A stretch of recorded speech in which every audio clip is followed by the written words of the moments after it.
Hello, creative people. Welcome to Creative Conversations. My name is Hollis Citron, and I am so happy that you have chosen to spend this hour with us. We are very grateful. So I want to give you a little bit of a history on where this podcast was born. It was born from my company, I Am Creative, and the mission is to expand the definition of creativity beyond a pencil and a paintbrush and to empower people, especially adults, to recognize their talents that come in so many different forms. So here I get to talk to inspiring people that have jobs, hobbies, interests that have varied from real estate broker, actress, lawyer, physics teacher, hormone biohacker, and so many more. And here the conversation is structured around three questions. 1, how do you define creativity? 2, how do you incorporate it into your life? And 3, why do you think it's important? Then we have a free-flowing conversation and we see where it goes. So my inspiring guest for today is Keano Reeves. Keano is a jack of all trades. He is a co-founder of Empower the Imagination and co-founder of a pirate radio podcast known as WPRPN. He is an honors graduate in business communications with a minor in IT, web builder, content writer, podcaster, conversationalist, and eternal student. People have told him that he has, quotations, whatever that means, with some stand-up comedy and a couple of acting gigs under his belt. His performing and public speaking is improving daily, and he was in a movie with Keano Reeves. So, Keano, welcome to the space. Hello, Hollis. I hope my audio is working. It is. I can hear you. Excellent. Thank you for having me. Yeah. So I have to ask, like, with ending on that note with Keano Reeves, so what movie were you in with him? Destination Wedding. It was released in Germany. Oh. Wait, was it in the U.S.? Because it sounds familiar. It was filmed in my hometown. I actually answered an ad for a production assistant and got to work in the production office with the producers and the directors, calling up places for vehicles and boom trucks. And then they hired me on as an extra, ended up playing 3 or 4 roles in there. Actually taxi driver number 3. So that might be stunt. I might have done some stunt work since I was driving a car. Oh, love it. Another thing to add to the bio. Oh, yes. All things I'm interested in. Jack of all trades. Yes.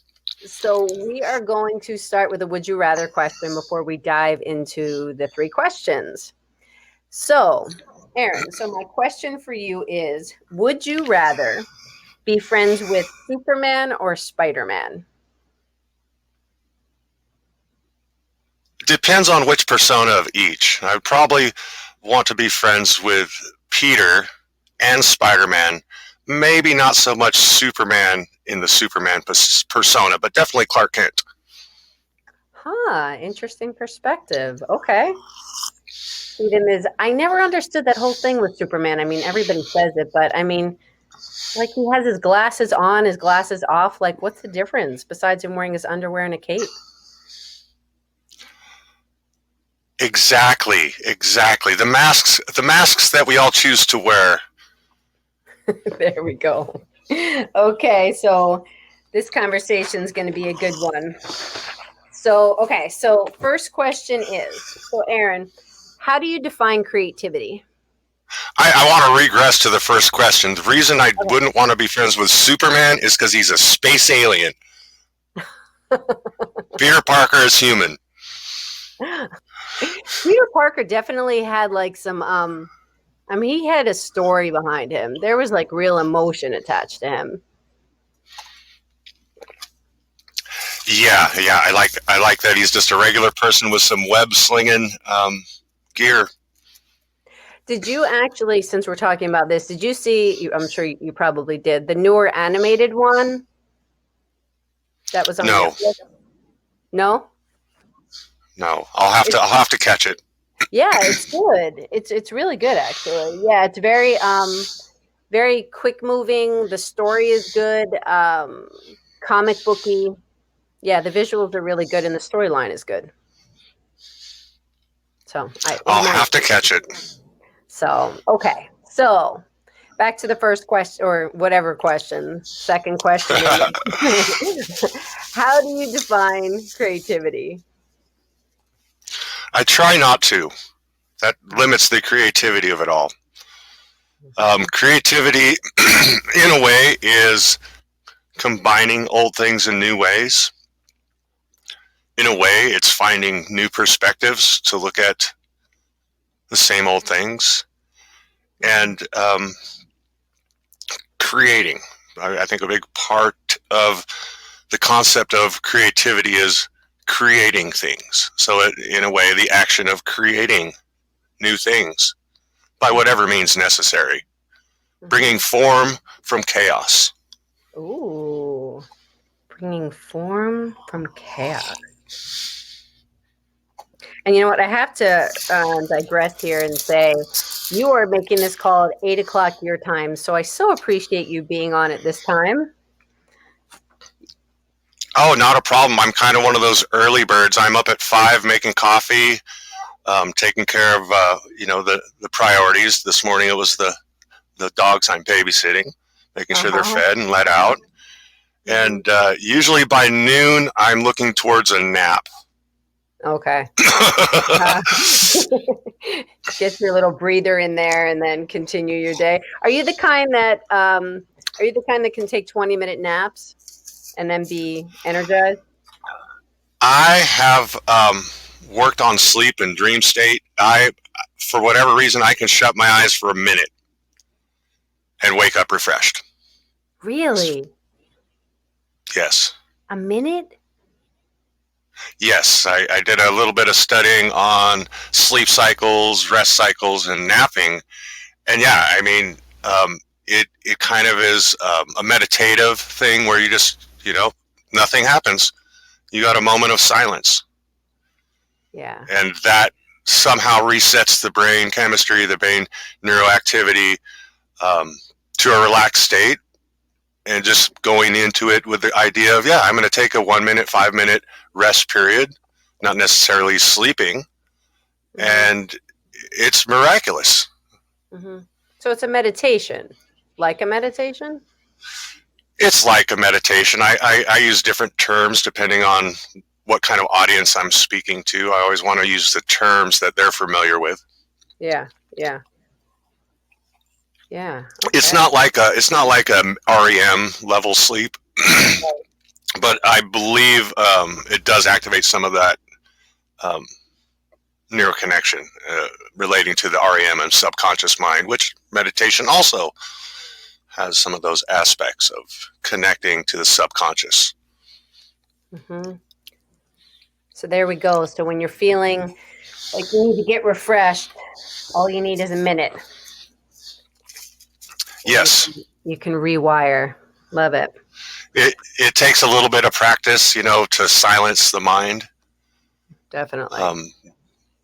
But once you're familiar with the silencing of the mind and just letting your body relax, yeah, I forget where I read it, some science magazine, some science article, or scholarly, excuse me, scholarly article, peer-reviewed scholarly article that was going into an hour, 20 minutes. These sleep cycles are very beneficial. Mm-hmm. Yeah. Give our body resets. I mean, on that whole thing, it's, our bodies, I don't know, this is maybe kind of different, but just being in gratitude, getting off topic, but being in gratitude for our bodies and resetting it for all that it's doing for us all of the time, 24/7. Absolutely, absolutely. That's the current study. I'm studying some Vedic philosophy. Mm-hmm. And it really does have to do with natural law, and the human body, being a natural animal, must follow natural law. Mm-hmm. Mm-hmm.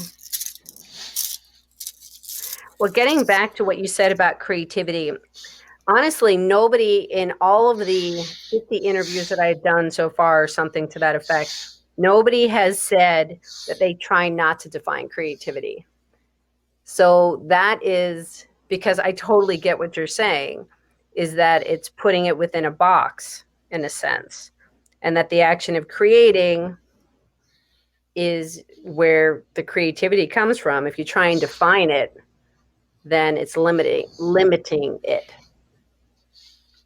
Exactly. Exactly. I've been told I'm an out of the box thinker, and sometimes I'm trying to relate to the fact that there is a box somewhere. And I use the word container sometimes, because that the application of, say, an invention or an idea, it's contextual. So just like words have different meanings based on the context of the Mm-hmm. sentences, paragraphs, or even chapter or book.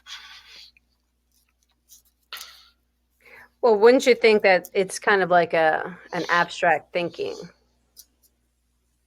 It's taking it from what something is. There's that concrete thinking of this is what I see, this is what it is, and that ability to think abstractly. And whereas to me, I guess that's what I'm thinking of also, is that outside of the boxes, you can take your mind to those different places. I believe I understand where you're coming from. Similar to an abstract analysis. Well, it's kind of like, where you said being out of the box, and what is out of the box thinking. And to me, it's like being able to be abstract, to think of things for not just what you see and not from what they are, but to look beyond that, if that makes It's sense. just for whatever reason, when you use the word abstract, some of the Picasso paintings are Uh-huh. just popping into my head on a visual. Uh-huh. And I guess sometimes how I look at things could seem abstract to others, yet to me is quite normal. Uh-huh. Yeah, I totally get that. Totally get that. And seeing things in pictures. Yeah, I totally get, and I don't know if everybody does, um, but totally get pictures in my mind when things are being said. And what's really interesting to me is, and I forget it, actually, it has a name.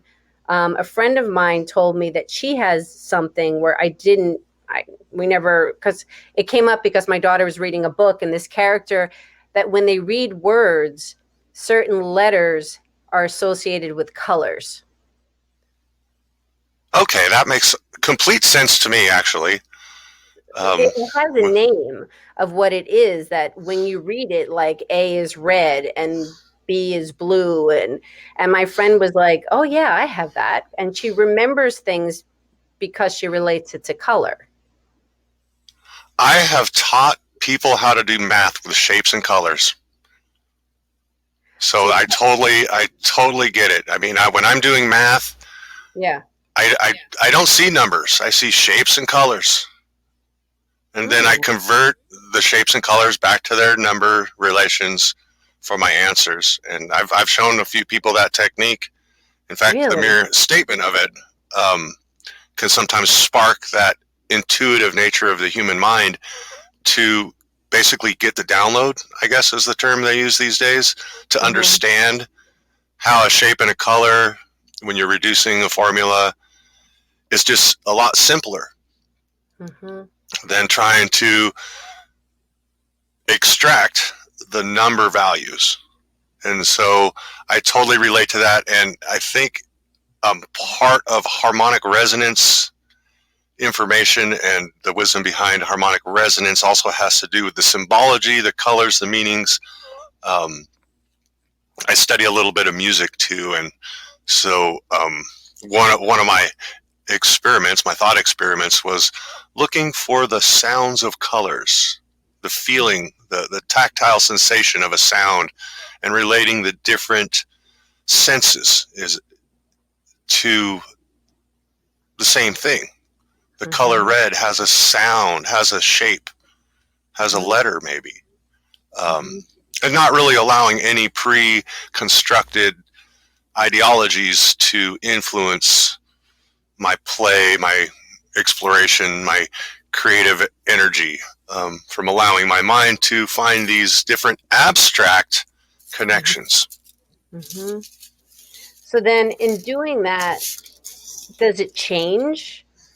Like, does the color red, or getting back to the math analogy, like the number 5, is it always the same color or the same shape? Or can that change based on variables or anything, or is it just consistent? I believe on a level of harmonic resonance, it is the same, but generally each individual has their own pre-existing understanding of pre-existing things. So there is no construct as far as A is red, the sound of the note A, or things like that. We could definitely do a deep dive onto some of those various topics. But from how I understand it, no, because there's things such as color blindness. Right. People see fire engine red. Everyone knows that's fire engine red. But in their mind's eye, do I know that if they're looking at a green or a blue or some other abstract color, which I don't understand because I'm not in their mind. Right. So I try not to put limits or boundaries on such things as creativity or creative learning. Yep, exactly. And it's perspectives. I guess is kind of what we're saying too, is what people see within their own mind's eye, and how they define it creates different perspectives, which relates to different people's stories and how they translate things.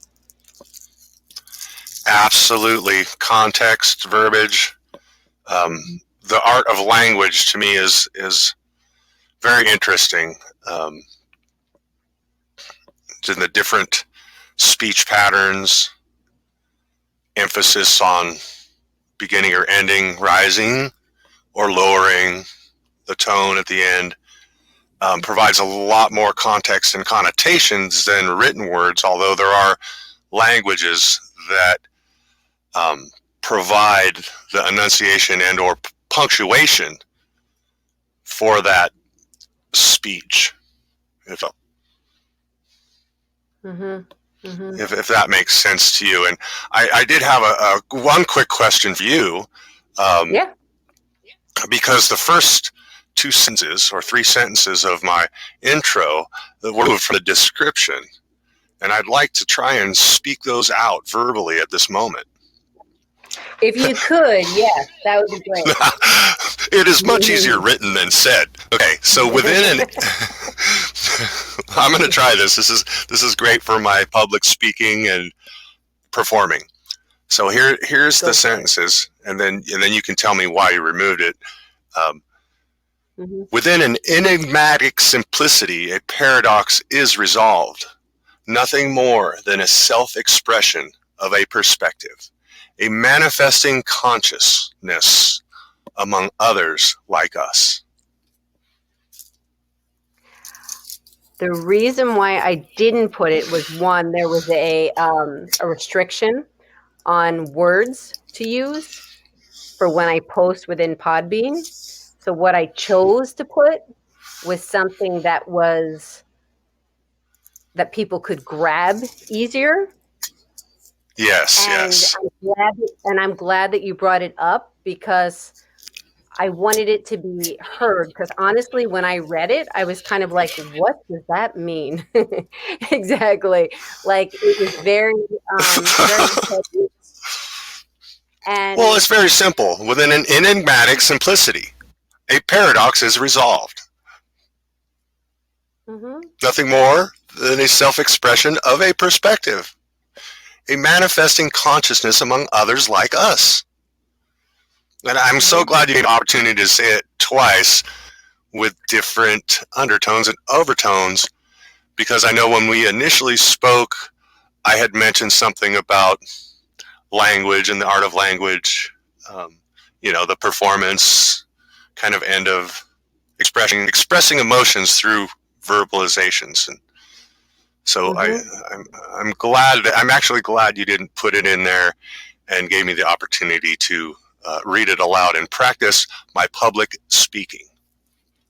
Well, I'm really glad that you brought it up, because it was also good for me to hear, because I'm a person that I'm very auditory. So I'll read it, but a lot of times my processing can be slower. So I need both, but I'm definitely more auditory than reading the written word. Oh, that makes absolute sense to me, relating to, learning styles. Yes. Some people are tactile, some people are verbal, some people need the auditory, some people just excel with written. Some people actually need to put their hands on it or see someone else do it, and that's fine. It's like you can't judge a fish by how well it climbs a tree, and with the diversity of humanity, the human family, I could, don't get me on my pedestal talking about the current educational system, but Well, believe me, yeah. I mean, have you taught in the school system at all? No. Yeah, I mean, I I did do some volunteer work at the preschool of my kids' Head Start program. They had the volunteers, and I'd be in charge of like playing games and doing the blocks with the kids, supervising them, and just enjoying playing blocks with the preschoolers. Yeah, I mean, I've taught for 30 years, and I've taught in and out of the classrooms, and I just recently left the school system, but I was in the position for 5 years, and then I left to start my company. And what I've loved about teaching and all the situations that I've gotten to teach in is learning about perspectives, is about learning about all the different teaching styles that the way that people learn. It's always, like you said in your bio too, always being a constant student. For me as a teacher, it's being a constant student always to figure out how to get the information across in the best way for people to be successful. Absolutely. I mean, one of the little sayings, I'm trying to remember the exact phrase, but it's something to do with, as soon as you recognize you don't know anything, you ignite part of your intelligence, that searching, that I'm looking. I don't know it. I don't know it all. I know I do not know it all. So my mind automatically wants to discover, to explore, wants to learn. Exactly.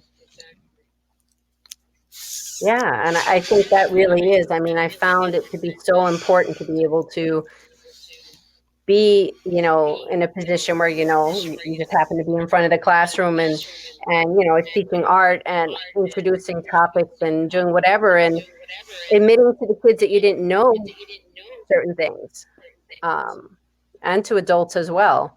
And because you don't.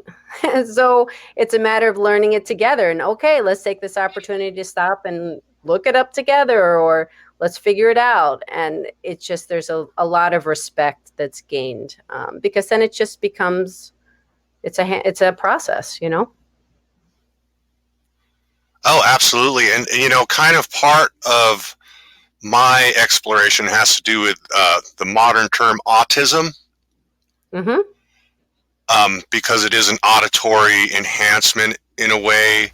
I look at figures like Einstein, who didn't speak until they thought he was just no good for school, or Beethoven, the composer, how they're using other senses, or Helen Keller learned how to do sign language by touch. Mm-hmm. And so these different strengths don't always fall into the mainstream. Right. And, looking at someone like a musician or an artist who doesn't necessarily need to be proficient in any language because their expression is through their art. Mm-hmm. Their livelihood is through their art. And to try and teach and ensure that that individual has math skills just makes no sense, because they're learning what they need to do what they do as an individual. And again, the diversity of the human family should allow for that. Mm-hmm. Mm-hmm.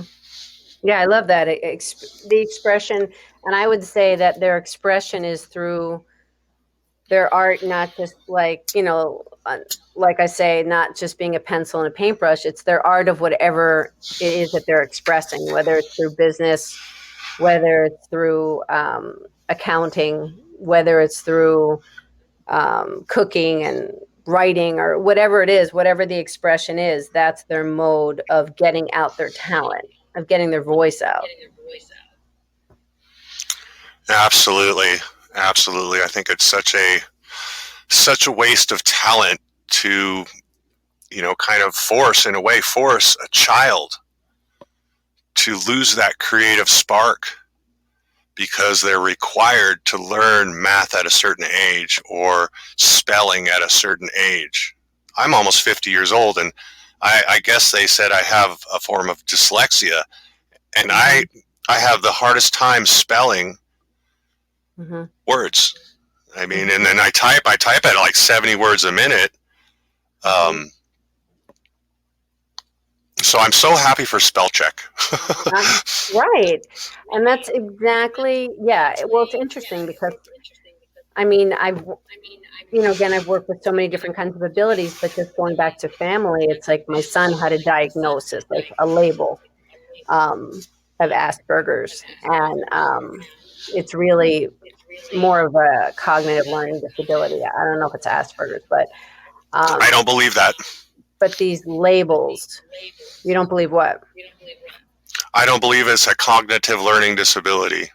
And on a side note, the whole aluminum in the vaccination and the toxicity in the vaccination, I'm not 100% sure, but I do believe that my son's vaccination brought on more severe symptoms of Asperger's autism. Mm-hmm.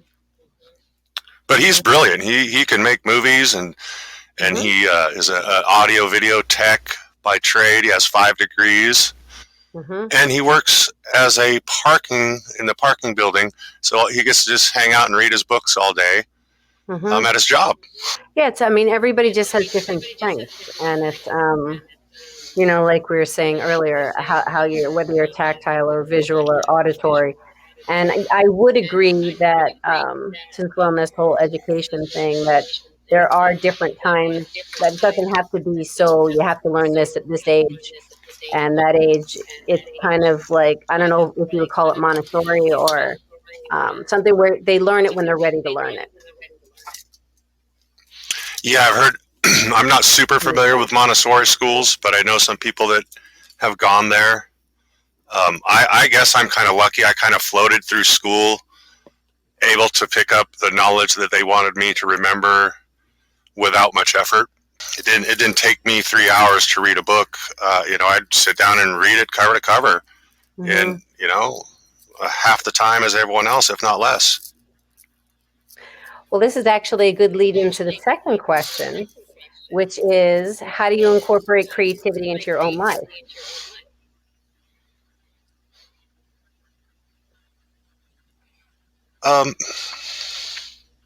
That's an interesting question. I'm going to kind of tell a little story about not having the right materials on a job site and having to improvise, or not really having access to everything and having to make do with what I have in order to get that process done. Okay, I grew up, I didn't have, grew up with a single mom, so we were kind of poor, couldn't afford a surfboard, so I boogie boarded. I learned, to paddle out and catch the wave, and stand up on my knees on the boogie board. I still don't know how to surf. I still don't own a surfboard, but just having to improvise, I think is key when you're forced in a situation to improvise. And I always sometimes get lost in the question. Could you repeat it again? Because I think there's a little bit more I want to share. Yeah, I'm sure there's a lot actually. So how do you incorporate creativity into your own life? What kinds of things do you do? What kind of interests do you like to read? All these things you do with podcasting, with acting, with, all that. I personally try new things. Something I've never tried, something that's new. And that forces me to be creative with my background, my existing knowledge base, if you will, to work with someone with a completely different knowledge base on a project. So group projects, something new. Those are probably two major takeaways from how I incorporate creativity. Do you like group projects? Oh, I thrive on them. I'm definitely a social human, and find my inspiration and motivation through working with the human family. The work group, the project. Even writing. It's good to have someone to give you some feedback. Definitely. Yeah, because actually in, the whole group thought, I mean, you're co-founder of Empower the Imagination and co-founder of the podcast, Pirate Radio. So if you could tell us about that, that'd be great. Maybe start with Empower the Imagination. Okay, Empower the Imagination. You may have heard of my partner, Jeremy Lassman. I know you did a recent podcast with him. And it was just really just this kind of organic, oh, hey, I like that idea. And we started chatting, and we suggested doing just a broadcast. Let's live stream our conversations around just conversating. And through that, we came up with the idea and launched a website, worked on the website, and developed an offer, showed proof of concept, and then put it in a evergreen package. And then both Jeremy and I are like, okay, yay, we can do it. Let's go on to the next thing.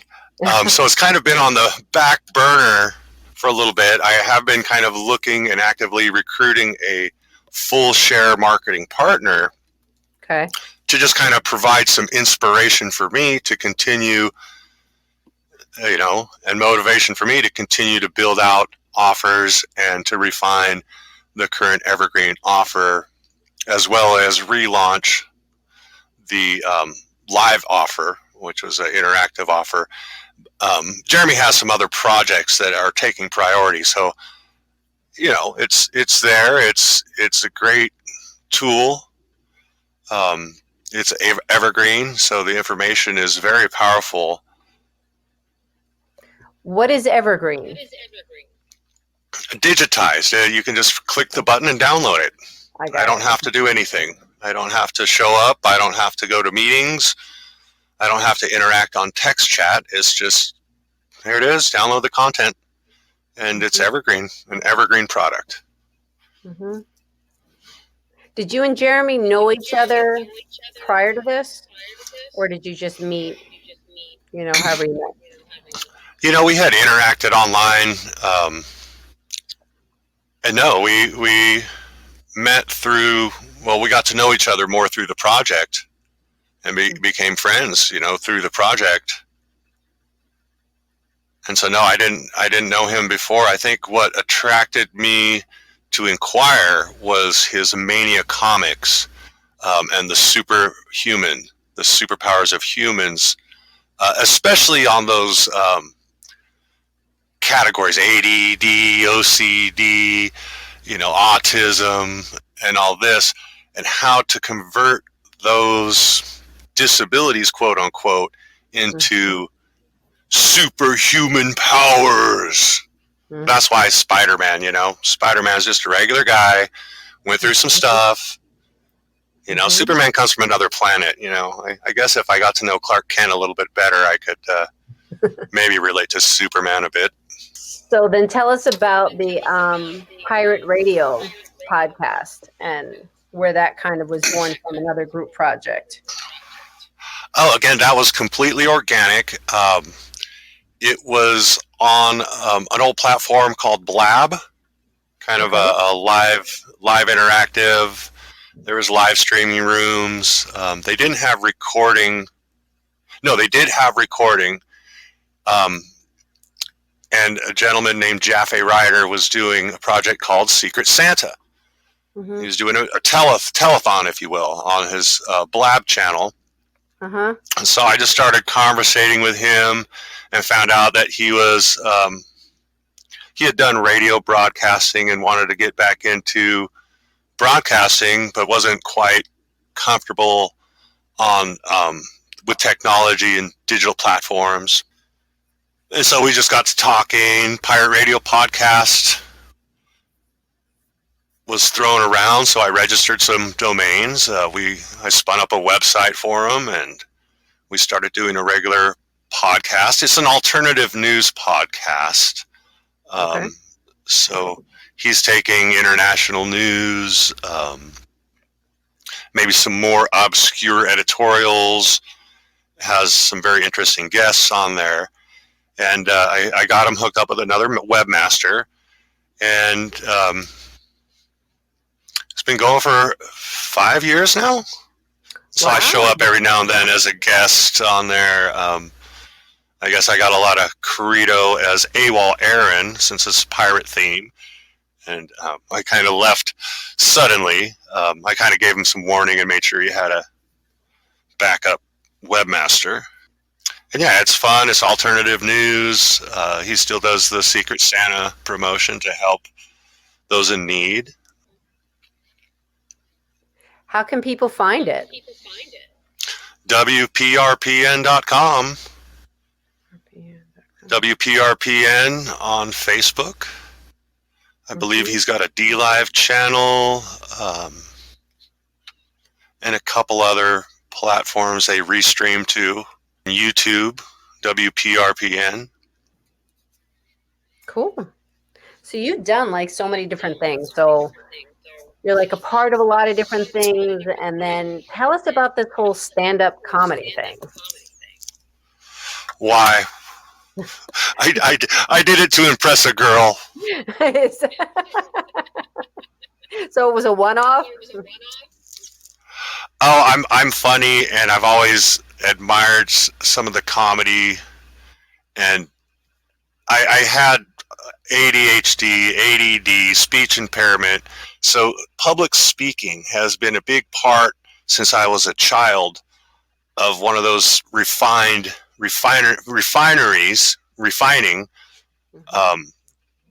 to where that's just been part of me. I'm a Leo, so I know that the stage is somewhere that I'm kind of designed for. I've always had a good sense of humor, at least that's what they tell me.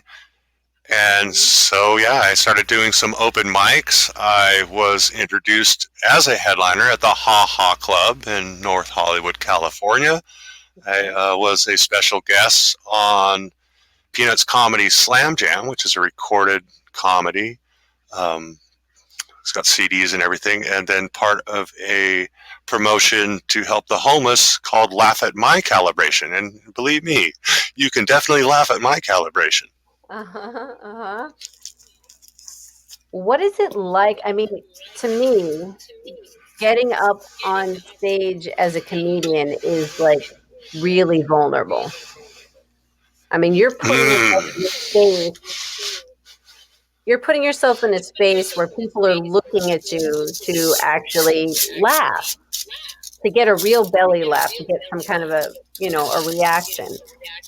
And you're just putting yourself out there in a way, and they're just looking at you and waiting. And it's brave. It's like a very vulnerable, brave thing to me. great practice for public speaking and very vulnerable. But what helped me is, how they can't laugh at me because I'm laughing too. So they can laugh with me.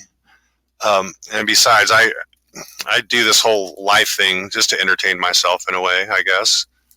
Whatever life brings me, I find entertainment, whether I'm on the construction site, swinging a hammer, singing a song, or stocking a shelf, dancing around.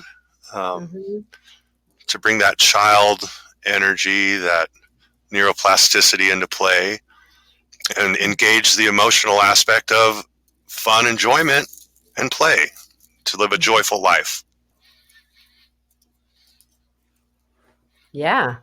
I mean, it's a great attitude to go up there with, and especially from what you're saying, it's kind of like you're facing any quote unquote challenges that somebody might say that you have. It's not accepting it by saying, well, yeah, that's me and I can't do that. I can't do this. It's saying, no, okay, so this might be a little bit of a challenge, but I'm going to do this to to better myself.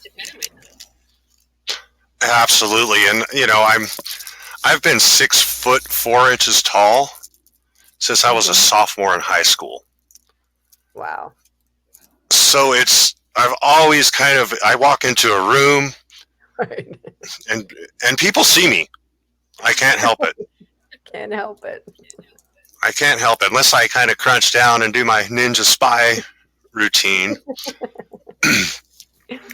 So I guess there's the other question, would you rather question that I could have asked. Would you rather be 6'4" or would you rather be 4'7"? I would rather be exactly what I am. Yep. It's a good answer. Yeah, it's funny because I'm short. I'm like 5 feet 1 inch, maybe the inch.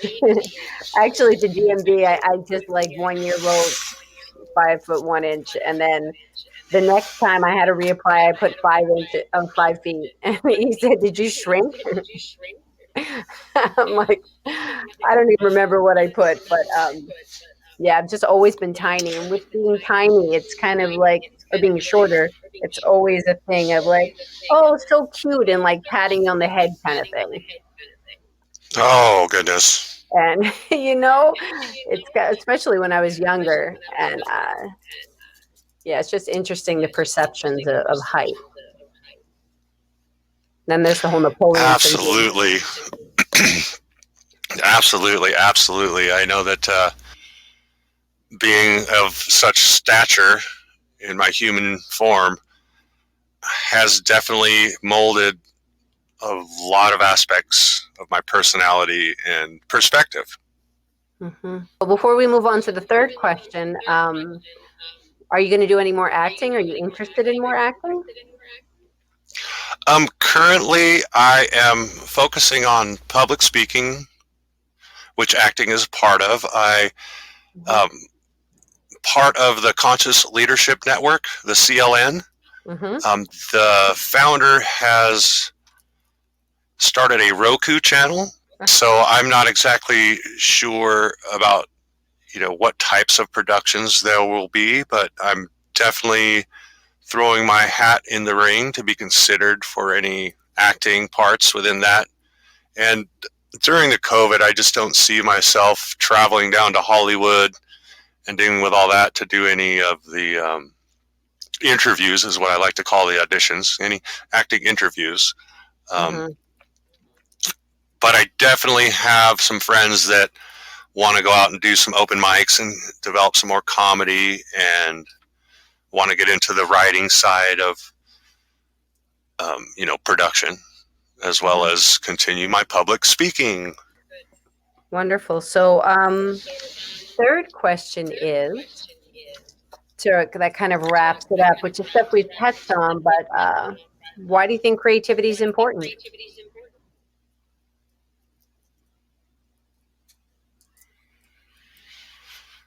Creativity is important for individual expression. creative problem solving, and increasing neuroplasticity and or brain activity. Mm-hmm. To sum it up, I can dive Ooh. into any of those if you'd like. Sure. Go for it. Which one would you like me to dive into? Let's do neuroplasticity.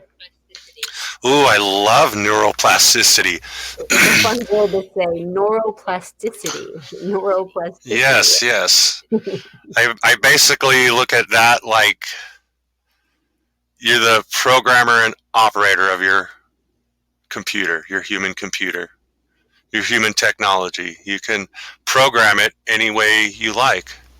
And that to me is neuroplasticity, being consciously aware and giving the attention to the flexibility, to that creativity, to that creative thinking, and the inspired child that wants to play, taps into a deeper biochemical release through emotions, which I think enhances neuroplasticity in adults. I almost want to say that again because that is so important, Yeah. to be able to tap into that child energy, that play, that state of mind and play, where there's no judgment. Yeah. Where there's no goal. I don't have to do something. I'm engaged in play. It attaches to the emotion. It brings forth, the biochemical response in the brain to release endorphins and other neurochemicals that I believe really enhances neuroplasticity. Well, I'm kind of like envisioning things kind of get hardened up because we're not being in touch with these emotions, everything that you just said. This childlike, this play, the releasing of endorphins, all of this kind of stuff. My company is all about really reaching out to adults because we get so caught up in life and we get so caught up in routine and responsibility and all this stuff that we become so separate from what really lights us up from our play that Absolutely.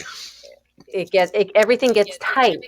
Absolutely. I mean, I think that's part of what allows human to separate their intellect from that of an animal is, an animal, all they want to be is fed. Once they're fed, everything's okay. Mm-hmm. So their main focus is being fed. And I think that the human mind has the capacity to convince itself everything's taken care of. No worries. I'm going to get fed. Once you can take your mind out of that pursuit of what I need to feed myself. I need to get the rent money. I need to this, that. I need. Once you can release yourself from that and say, I'm appreciative, like you were touching on earlier. I'm thankful because I have everything I need. Mm-hmm. Then that brings the awareness level, the consciousness level up to where we're not in that hunt for food. We're not in that survival mode, right? Or that fear mode. Yeah. We're in that creative mode, that appreciative mode, that enjoyment, that joy, that bliss, if you will. Yeah. Because just like you said, I mean, it just came through so strongly. It's like fear kills creativity. It just shuts it down. Yes. I mean, again, in whatever form it's in, whether you're sitting around a boardroom table and you're just sitting there scared and, what if this happens, all these negative, fearful scenarios, there's no room for, well, how can we solve this problem? There's no problem solving going on there. There's no imagination going on there. Or sitting in front of a canvas and just staring at it and thinking, well, I suck, I have no ideas. Well, nothing's going to happen. Yes. And that is kind of where I directed my attention to being a jack of all trades. My big goal was, I want to be hired by a Fortune 500 company to be the CEO. I need to understand every department and how they interact and how that interacts with the whole. And so through my experience of life, I've been in construction, I've been in telecommunications, I've been in the restaurant industry, I've been in the service industry, I've been in sales departments, I've been in IT, at a data center installing brand new servers with a guy that comes in with the Google symbol etched in his head. Okay, from Spain. He brought nice chocolate and beer. Great. But that interconnectedness, and I think that's also why a lot of people say I'm creative or have it, is because of how I think. It takes me sometimes a little bit longer to understand what other people think is a simple topic, but I'm kind of looking at it in so many different perspectives that to assimilate that new piece of information, and kind of that ties into creativity. It's like, and the creative CEO that understands the tools that are there, but also has the ability to take the existing and reorganize it in a creative way, if you will, to be more efficient. That's why I like analysis, and I'm real process oriented.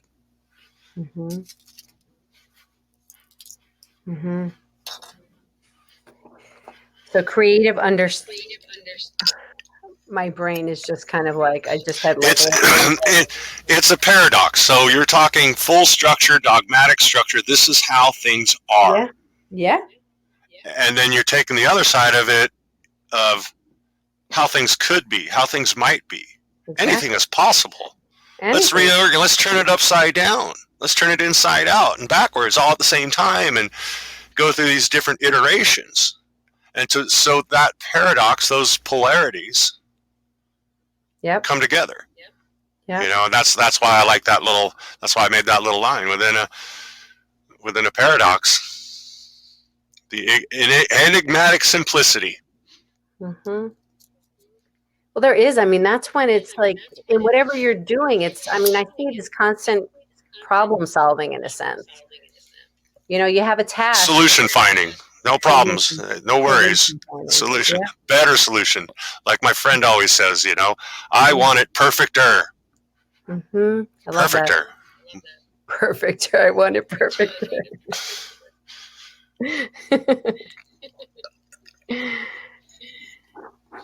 I love that. I put like lots of lines under that. I usually take a quote that somebody said in the podcast and I post it, and I love that one.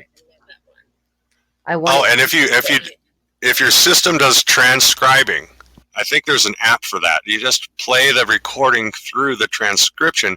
Great for SEO stuff. Oh my goodness. And then also some people don't really like to listen to podcasts. Maybe they don't like my voice, or they don't like the pace of it, or they don't have the time.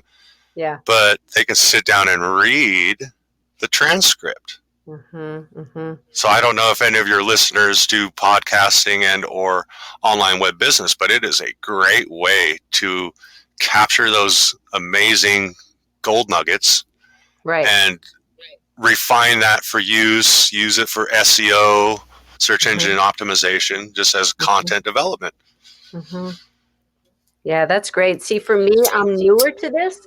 I honestly really started this probably in February or March. And so it's a new world to me, and it's been going really well. I've spoken to so many incredibly inspiring people, and but yeah, this is all new territory. Oh, absolutely. I mean, with the COVID lockdown and everybody, finding ways to socialize, to get their voice heard, to find new voices to listen to, I think that it's real important that people do, make these connections. Yeah. It kind of brings me back to that pirate radio podcast and how that platform was just so interactive. And that social aspect in this digital world, I think, is so important to humanity, to each individual, with all the things we're reading about, the mental health issues, people suffering because they're not doing what a human was designed to do and be a social part of a society, part of a tribe, part of a group. Right. and to be appreciated and to contribute. These are all so important Yes, they are. to the human, to mental health, and to even that attitude adjustment that can facilitate that neuroplasticity to change one's mind and one's thinking patterns, one's subconscious feedback loop, their own programming, for the betterment of that individual and society as a whole. Mm-hmm. Yep. It's all about connection. We need each other. Yes. We do. So in tying it up, could you please tell people, do you want to share with them how they can actually connect with you and find, where they I can? I tend I tend to be a little bit enigmatic. So I do have barriers set in place so that people aren't directly contacting me too much. I mean, I'm on Facebook, so you can obviously find me there, but Empower the Imagination Mm-hmm. is the moniker that I'm going to be focusing on this upcoming year. Okay. Developing more offers, developing, sharing podcasts like this as I'm going to be working on my public speaking. So empower the imagination, empower the imagination, empower the imagination.com on Facebook. We should be getting a YouTube channel very soon. And that would be the best way. Also in the Conscious Leadership Network. Okay. Yeah. We have the discounted downloadable version of our virtual incubator program, Manifesting Ideas to Life, there within the CLN. It's also available on our website for a slightly higher price. Since we want to get people into the CLN, we have a group, Empower the Imagination, which is a chat group. But as long as you empower the imagination, you should be able to find us. Okay. Wonderful. Well, I'm going to put all of this within the bio of the podcast, so people can. Awesome. And Aaron, thank you so much for taking the time. We did this very spontaneously. So I am I'm just grateful that you took the time at 6:00 in the morning to practice getting onto the podcast and taking all the time. So thank you. And for all you put out into the world. You are welcome. You are more than welcome, and thank you, because that seems to be one of my, how shall we say, difficulties, the whole conforming to the time schedule and, planning out my tomorrows, because I truly believe tomorrow was not promised today. So that has given me, I guess, a superpower of spontaneous combustion or spontaneous action. I do think this podcast is absolute fire. And I hope any of my listeners do tune in, because this deep dive we took into creativity is something that I really haven't done publicly very much. So thank you for the opportunity. Wow. Well, I am honored. I'm honored. So thank you so much. And thank you so much to the listeners. I so appreciate your time. I know time is precious, and taking this hour with us, I'm incredibly grateful. This space is all about inspiration, sharing stories, and connecting. So please follow, and share, and just empower people to get this word out there, because we need to be connected. We need to, everything we just said, we need to be there for each other. Thank you again, Hollis. I will be looking forward to more creative conversations, because the quality of guests that you've had in the past only makes me think that the quality of guests you will have in the future will even be at that higher level, which everyone's hoping to get to. Oh, Aaron, I appreciate that. That's very kind. That is incredibly kind. So, yeah, and you were an incredible addition. So, again, thank you. Happy whatever day it is, wherever you're listening. It's Wednesday here in New Jersey and in the United States. But whatever part of the world you're listening to, I hope you are well. So we will be. Okay, I'm going to leave you with a joke. Go ahead. I was going to stay, but now must go. There we go. Okay, bye, everybody.